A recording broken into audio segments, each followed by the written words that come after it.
A foot kicked the cardboard box out into the rain. Then another box. Then a duffel bag with the zipper half broken. The young woman caught the bag before it hit the puddle. Her hands were shaking. Not from the cold. From the man in the doorway behind her, arms crossed, staring her down like she was nothing he owed an explanation to. She had $240 in her pocket. A pickup truck that barely ran. A sleeping bag in the back seat. And nowhere left to go. Her name was Hollis Reed. 20 years old. No family that wanted her. No job. No plan. In 3 weeks, she would do something so reckless that an entire mountain town would laugh at her for it. What she found inside that boarded-up trading post would shut every one of them up for good. Stay with me on this one. She didn't argue. She didn't beg. She just picked up her bag and walked to the truck. Her stepfather slammed the door behind her. Her mother had stopped fighting for her 2 years ago. Hollis had known this day was coming since she turned 18, and now, at 20, here it was. The rain kept falling. She drove out of the cul-de-sac with the wipers smearing instead of clearing, and she didn't look back. She drove east, then north, then up into the mountains because that's where the gas was cheaper, and the parking lots were emptier, and nobody asked questions. She slept in the back of the truck for 4 nights. Washed her hair in a campground sink. Counted her money every morning even though she knew the number wasn't going to change. $240. On the 5th morning, she pulled into a town she'd never heard of. A one-stoplight place tucked into a fold in the ridges, with a diner, a feed store, a post office, and a courthouse the size of a school cafeteria. She walked in for coffee. She walked out an hour later because she'd seen something on the public notice board that wouldn't let her go. Sealed bid auction. Estate parcel. One abandoned mountain trading post, 7 miles up County Road 14. Minimum bid $1,000. She didn't have $1,000. She had 240. But the photo on the notice faded, water-stained, taped up under 3 other flyers nobody had bothered to remove, kept pulling her eye back. A 2-story log building with a sagging porch. Boarded windows. A faded sign that just said HARTLEYS in red paint. She walked across the street to the courthouse. Asked the woman behind the counter about it. The woman looked her up and down like she was wasting her time and said, "Honey, that place has been on the books for 11 years. Nobody wants it. The road washes out every spring. Roof leaks. Snakes in the basement. Count you'll take whatever you offer just to be rid of the property tax line." Anything? Hollis asked. Anything legal. So Hollis filled out the form. Wrote her name.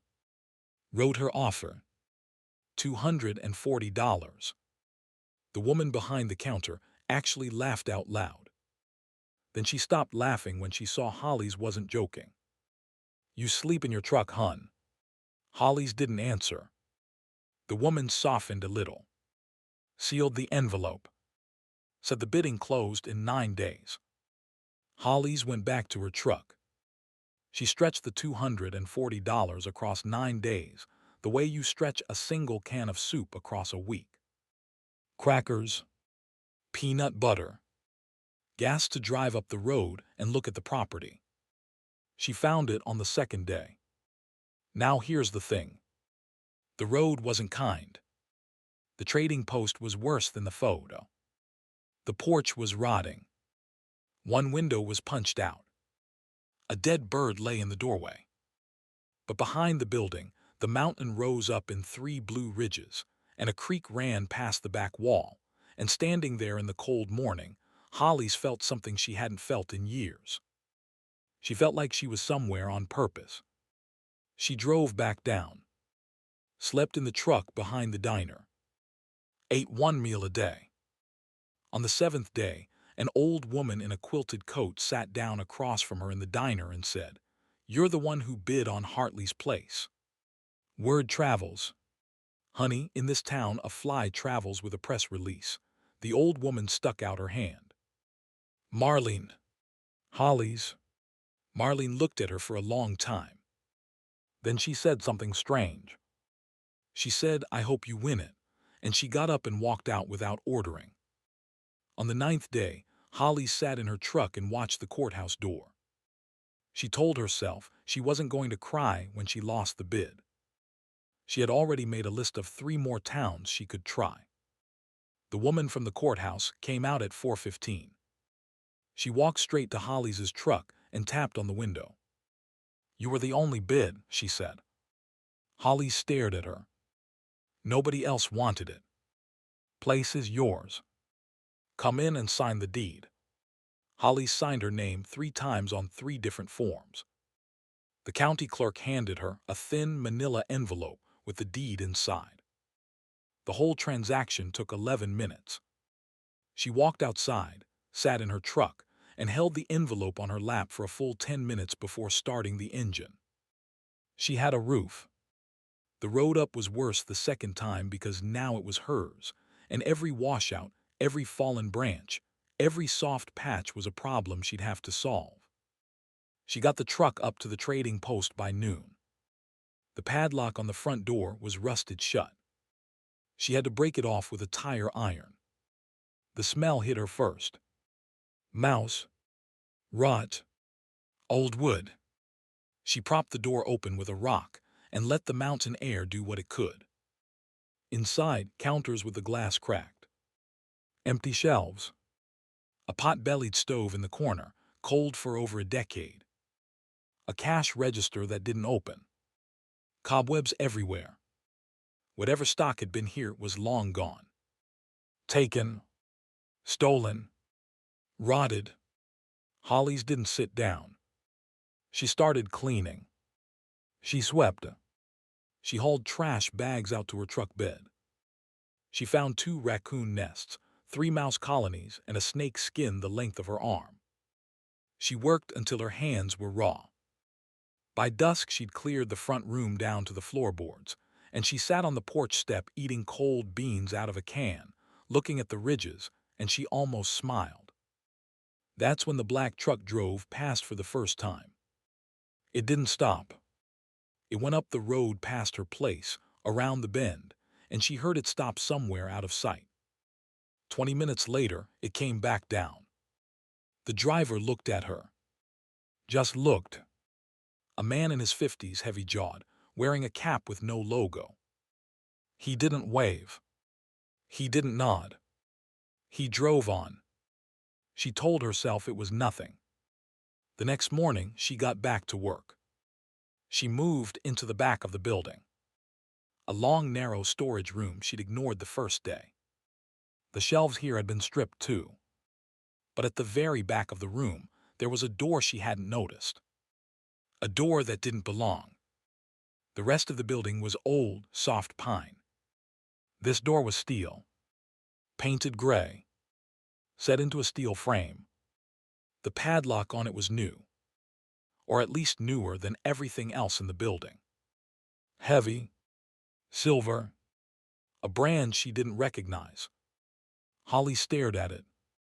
She thought about leaving it alone. She thought about it for maybe 40 seconds. Then she went out to the truck, came back with the tire iron and a hammer, and she went to work on the lock. It took her almost an hour. The lock was good, but the hasp was screwed into the doorframe with old wood screws that had lost their grip in the damp. The hasp came off the frame with a long splintering crack, and the door swung open into the dark. A small room.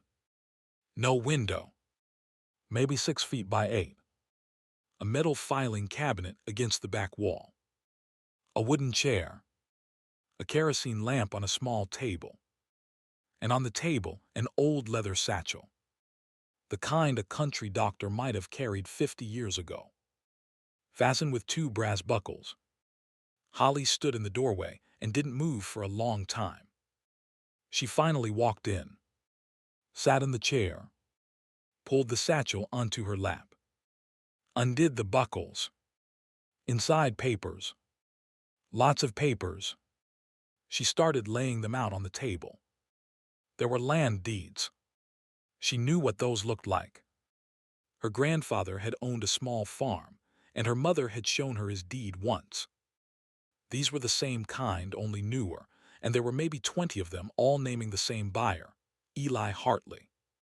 All for parcels somewhere in this county. There were stock certificates. Heavy paper with a name printed at the top, Hartley Mountain Holdings, LLC. She had no idea what that meant. But the name on every certificate was Eli Hartley. There was a bank passbook. Old style. The kind they don't make anymore. The deposits went back to 1978. The last entry was July of 1998. The balance at the bottom of the last entry made her stop breathing for a second. She read the number 3 times. It still said the same thing. And there was a cigar box. Old wooden. She opened it. Inside, packed in cotton, were a dozen rough little stones. Some clear, some smoky, some pale green. She wasn't a jeweler. She didn't know what she was looking at. But she knew it wasn't gravel.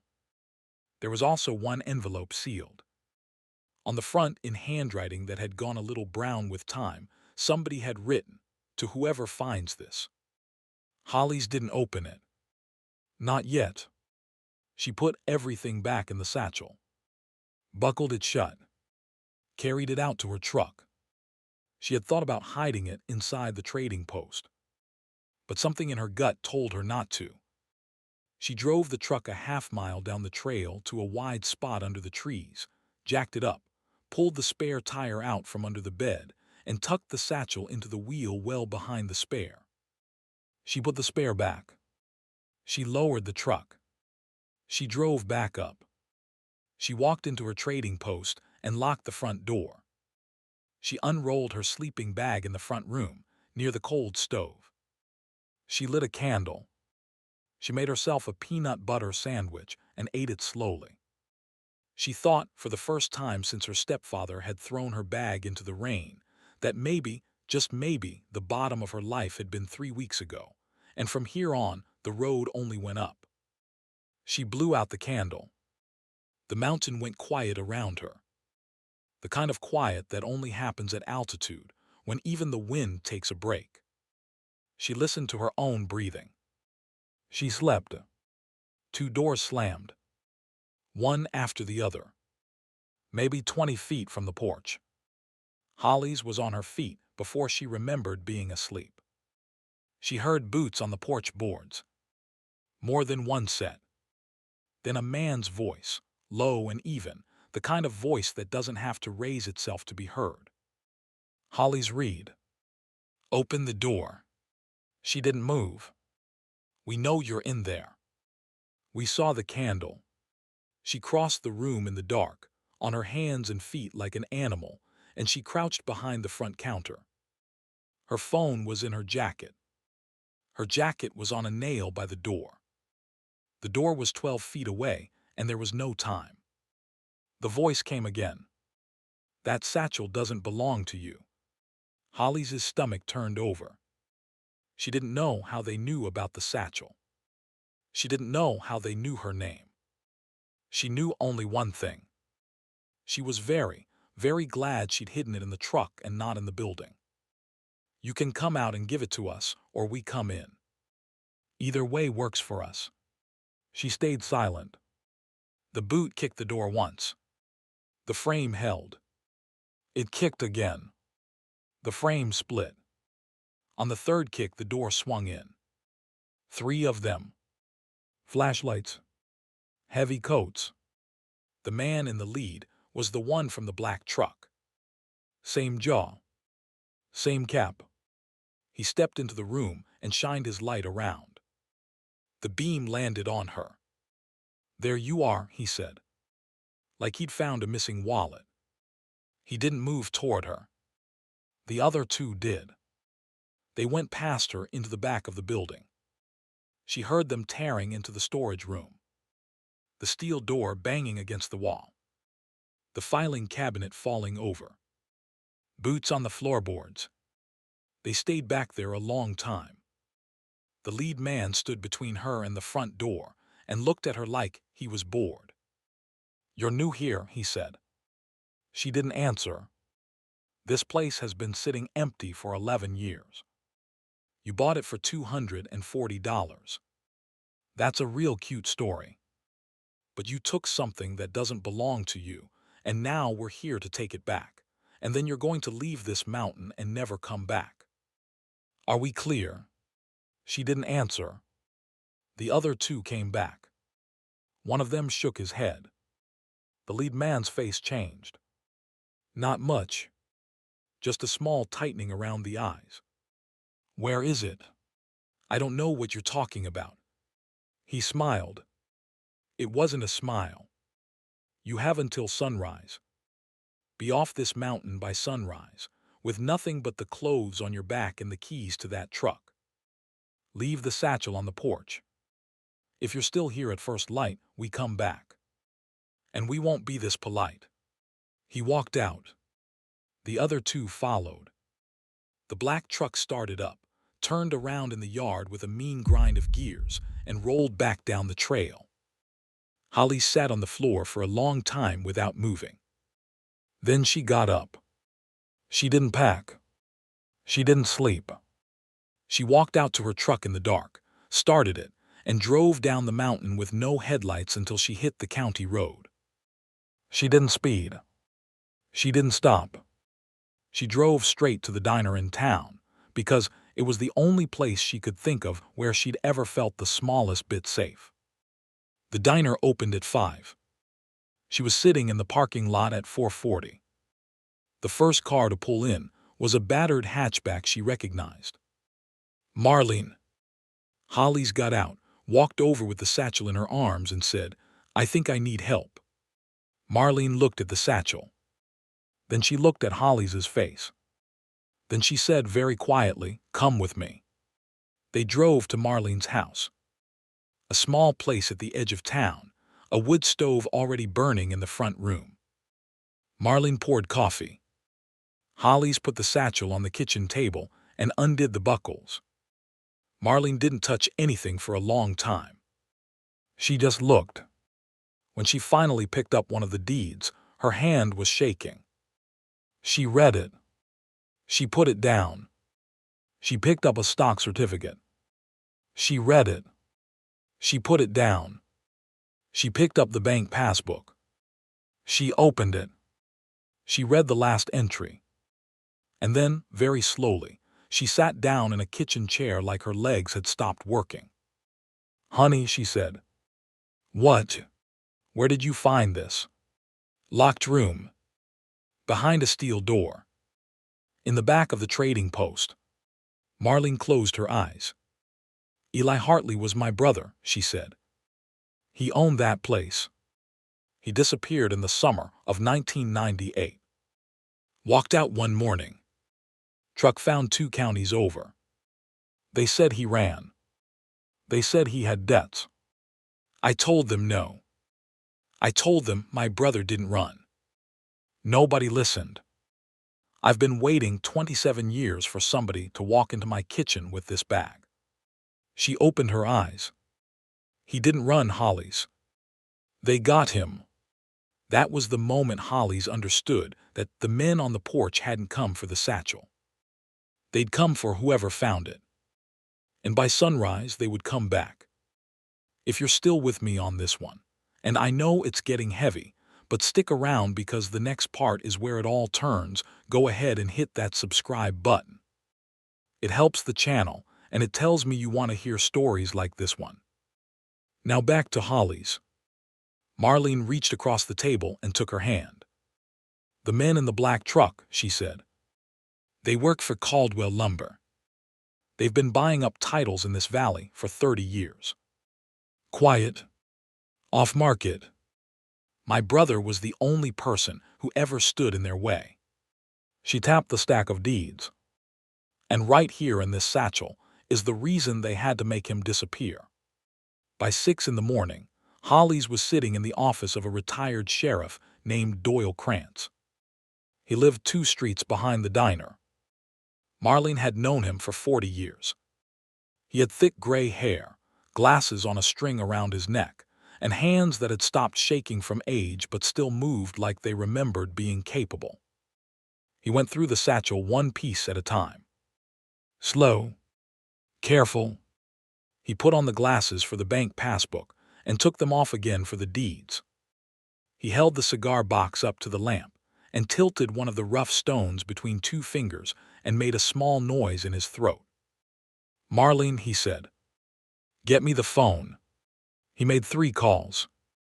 The first one was to a state-level investigator. He'd worked a case within the 90s. The second one was to the field office of a federal agency Hollies didn't quite catch the name of. The third one was to a county judge. Then he hung up and looked at Hollies. Young lady, I'm going to ask you to do exactly what I tell you for the next 48 hours. Can you do that? She nodded. You're not going back to that trading post. Not yet. You're not going back to your truck either. You're going to sit in my back bedroom, and you're going to read a book, and you're not going to call anybody. She nodded again. The first arrest happened at 11:42 that morning.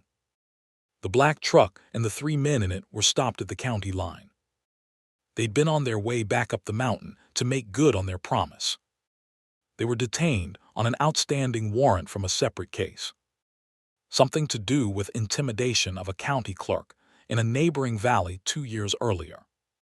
They were held without bail. By the next afternoon, 2 federal agents in plain clothes were sitting in Doyle Krantz's living room going through the satchel piece by piece, with white cotton gloves and a small camera. The picture they put together took most of a week. Eli Hartley hadn't been a simple shopkeeper. He had been a quiet, methodical man with a long memory and a deep, stubborn streak, and over 20 years he had used the trading post as a cover for something else entirely. He had been quietly buying up land titles all through the valley. Small parcels. 5 acres here, 10 acres there. Sometimes paying cash. Sometimes trading goods. Sometimes signing IOUs to old men who couldn't read the paperwork they were being handed by Caldwell Lumber's land men. Eli had been undoing Caldwell's work, parcel by parcel, for 2 decades. Hartley Mountain Holdings, the company on those stock certificates, was the legal vehicle he'd built to hold all of it. By the summer of 1998, that company controlled the deeds to 48 separate parcels, totaling 4,800 acres of mountain. Most of it was timber the lumber company had been planning to cut for 10 years. That was why Eli had to disappear. What he had done before he disappeared, though, was the part that mattered now. He had filed a will. A short, plain 3-page will. He had filed it with the county clerk in the spring of 1998, 2 months before he vanished. The will named his sister Marlene as his only heir. But the will also had a clause. Handwritten. Initialed by 2 witnesses, both since deceased.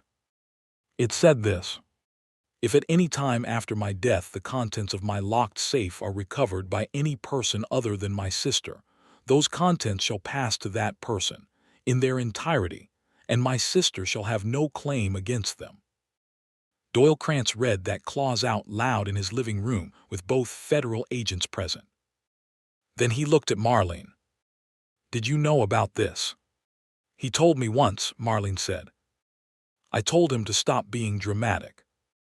I told him he was going to outlive me. She started crying. Not loud.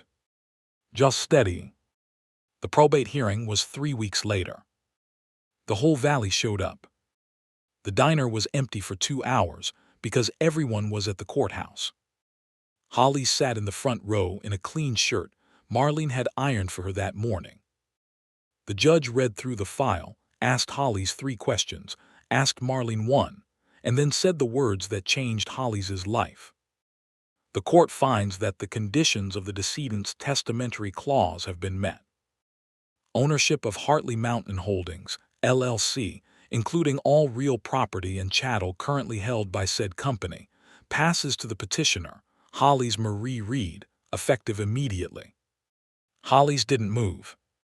The judge looked at her. "Young lady, that means it's yours." Caldwell Lumber's attorney was in the back of the room. He stood up and started to speak. The judge looked at him over her glasses. "Counselor, sit down. Your clients are currently the subject of a federal investigation involving the suspicious disappearance of the decedent. I would suggest you save your motions for a different courtroom." He sat down. Hollis walked out of the courthouse into the afternoon sun. Marlene was on her right. Doyle Krantz was on her left. Behind her in the foyer, the same county clerk who had laughed when Hollis filled out the bid form 3 weeks before was standing very still with both hands over her mouth. Hollis stopped on the courthouse steps. She turned around. She looked back at the woman through the glass doors. She didn't smile. She didn't gloat. She just looked at her for a second, and then she turned and kept walking. She had 4,800 acres of mountain. She had a passbook with a balance she was still afraid to say out loud. She had a cigar box of stones a jeweler in the next county would later confirm were small but real. Uncut sapphires from a creek bed somewhere on her own land. And she had a trading post. She still slept in her truck that night. She wasn't quite ready for a bed yet. The offer from Caldwell Lumber came 2 weeks later, in a manila envelope hand-delivered by a courier in a tie. It was a number with so many zeros that Hollis read it 3 times before it made sense. She slid the offer across the kitchen table to Marlene. Marlene read it. Marlene slid it back. "What do you want to do?" Marlene asked. "I want to keep it." Marlene nodded once. She'd known that was the answer before she asked. Hollis sold 1 parcel. 60 acres at the edge of the holdings. Low ground, easy access, no timber worth fighting over. A small family farm trust that had been trying to expand for years bought it. The price was fair. It was enough to fix the trading post. It was enough to put a new roof on Marlene's house.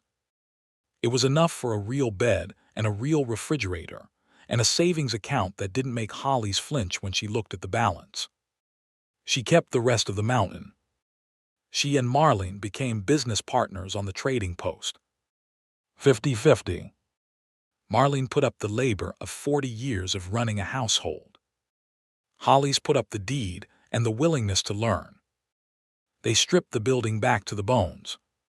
New porch. New floors. New shelves.